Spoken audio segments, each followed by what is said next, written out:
عسلامة ومرحبا بكم. نعملوا ملخص على المقابلة اللي منزلت كيوفات ما بين بيرلي وبلاك بيرن وأداء حنبال المجبري. نجم نقولوا لأداء محترم من حنبال المجبري، قام بمباراة ورى فيها اللي معناها خذا أكثر ثقة. شفنا زيدا معناها حاول تسديد، فما زيدا انجاجمون كبير. نحسوا حنبال معناها دخل ديريكت في الموضوع، دخل في الجو. معناها ظاهر انه الثقة محطوطة فيه من ممرن سكوت باركر، وهذا الكل مهم ياسر. حاجة كانت طريفة شوية اللي هو ديربي لانكشاير، اما فريق بلاك بيرن الممرن متاعه هو جون يوستس هو الممرن متاع حنبال المجبري كي كان في برمنغهام سيتي. فشفنا كيفاش مصافحة بين حنبال المجبري وجون يوستس، وهذا الكل باهي. نتصور انه بلاك بيرن كان عنده امكانية ممكن كان يجيب حنبال المجبري، على خاطر جون يوستس عنده ثقة كبيرة في اللاعب هذا. نرجعوا للمقابلة، حنبال المجبري لعب 71 دقيقة، تحصل على تقييم 6.8 في موقع سوفا سكور، معناها نوت خير من النوت جابها في المقابلة اللي فاتت كانت 6.6. فريق معناها في مجمله كان خير برشا. لا علاقة ما بين فريق بيرلي يلعب اليوم والفريق بيرلي يلعب نهار الأربعاء اللي فات. ظاهر فما ديربي، فما روح كبيرة، جماهير معناها امبيونس هايلة، معناها تحس ديربي كما الديربيات اللي نعرفوهم احنا في برشا بلدان. مازلنا مانيش فرحانين بالنسبة لحنبال، مازالت البداية. فرحانين من ناحية انه دخل بشوي بشوية في الجروب. باش نحكيو عن النقاط اللي لازم يخدم عليهم حنبال المجبري. فما حاجة لاحظناها في حنبال انه في كل فريق تقريب الجماهير في ساعة ما تصطف وراه اول ما يبدأ في فريق، على خاطر يوري برشا جرينتا، برشا انجاجمون، يدخل في التكلوات ما يخافش. هذه حاجة الجماهير الانجليزية بالاخص تحبهم ياسر، وخاصة في الفرق متاع الشامبيونشيب اللي هي بطولة معناها فيها برشا انجاجمون، فيها برشا تاكت فيزيك. الجماهير متاع الشامبيونشيب تحب ياسر، والجماهير الانجليزية في مجملها. نتفكروا مقابلة شهيرة اللي دخلها حنبال المجبري كي كان في مانشستر يونايتد ضد ليفربول، وقتها خاسرين 3-0، وكيفاش وقتها الكيب كاملة طايحة ومورالها طايح، وكما نقولوها الماء في الركيب. كيف دخل هو وهبط تاكل ودخل معناها ورا كما تقول معناها العب بجرينتا. ونتفكروا جاري نيفل شنو قال عليه، معناها كان معجب بكل الروح متاعه. هذه صارت له في برمنغهام سيتي كيف في شبيه. هذيك الحاجة زادة عجبتهم، فالجماهير في ساعة ما اصطفوا راه في هذية.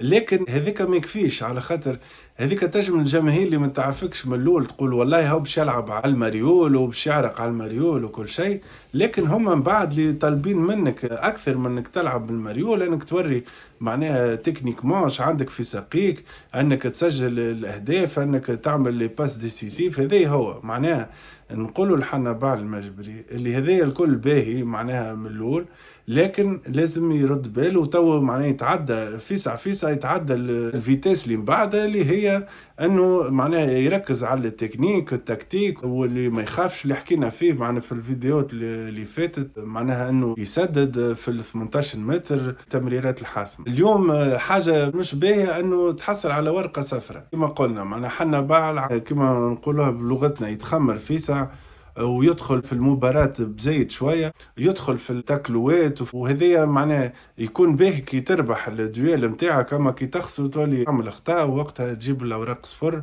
صارت ورقة صفراء. ممكن حنبال كان يكمل المقابلة كاملة كان ما جاش انه تحصل على ورقة صفراء، وشعيرة زاد خذا ورقة صفراء اخرى، وقتها راهو خذا ورقة حمراء. فالممرن كان ما عندوش حل اخر لما خرجوا. هذه حاجة حكيناها برشا مرات، ومعناها العباد الكل تعرفها انه حنبال لازم يرد باله في الناحية هذه. من ناحية اخرى زاد شفنا فما تدخل صار عليه، مع تدخل خطير من لاعب بلاك بيرن، عديت سلامات ما صار له شيء، وخذا لاعب بلاك بيرن ورقة صفراء. حاجة أخرى صارت في المقابلة هذه، معناها كانت مقابلة هيتشكوكية، مقابلة حماسية، مقابلة ديربي بأتم معنى الكلمة. في الشوط الثاني فما تدخل من لاعب بيرنلي على لاعب بلاك بيرن. لاعب بلاك بيرن يوري بيديه انه لازم يعطيه ورقة صفراء للاعب بيرنلي، ونعرفوا في البطولة الانجليزية ما يلعبوش، اعطاه ورقة صفراء ثانية وولت ورقة حمراء. فأكثر من 20 دقيقة فريق بلاك بيرن لعب ب10 لاعبين، والحقيقة فريق بيرلي كان يجب يستغل الفرصة ويحاول يربح المقابلة، لكن هذا ما حصلش. بلاك بيرن عرف كيفاش يسكر فراغات. جون يوستاس هو ممرن محنك في الشامبيونشيب، عرف كيفاش يسكر الفراغات، كيفاش يلعب هجوم معاكس وما يخليش بيرلي يسجل. وزاد بيرلي يقصر شوية في ليزوتوماتيزم لاحظناه، لكن معناها فريق بيرلي الحقيقة ورى أداء خير برشا من مقابلة لفارتا. واللي همنا توا حنا بعد أنه يخدم على الفريق، فما حاجات لازم يخدم عليهم. البلاسمون متاعو، الممرن سكوت باركر ممرن بيرلي نحط حنا بعد كفي خطة صانع ألعاب. عارفوا لي حنا بعد المجبري مش مستانس يلعب كصانع ألعاب، الأكثر يلعب نمرو 8، يكون ريليور، معناها يكون لاعب وسط هجومي. هناك صانع ألعاب وراء المهاجم.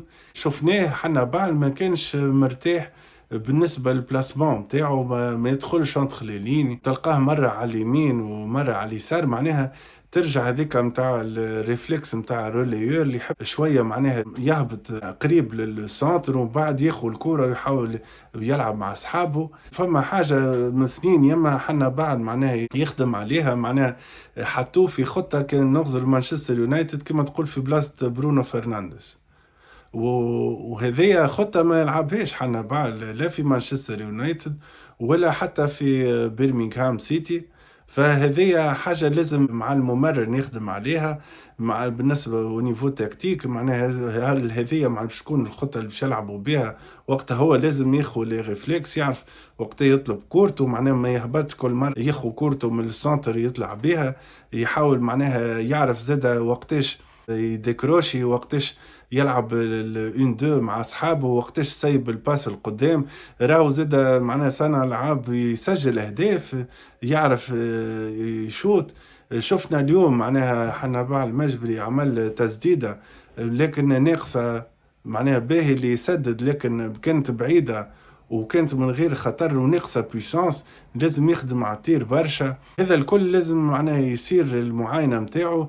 يظهر انه بيرلي مازال قاعد يبني الفريق وقاعد الممرن يجرب في اللاعبين في دي بوست مختلفين. شفنا زادا حنا بعد مجبري كي صار تعويضه، صارت معناها تصفيق من الجماهير، ستاندينج اوفيشن.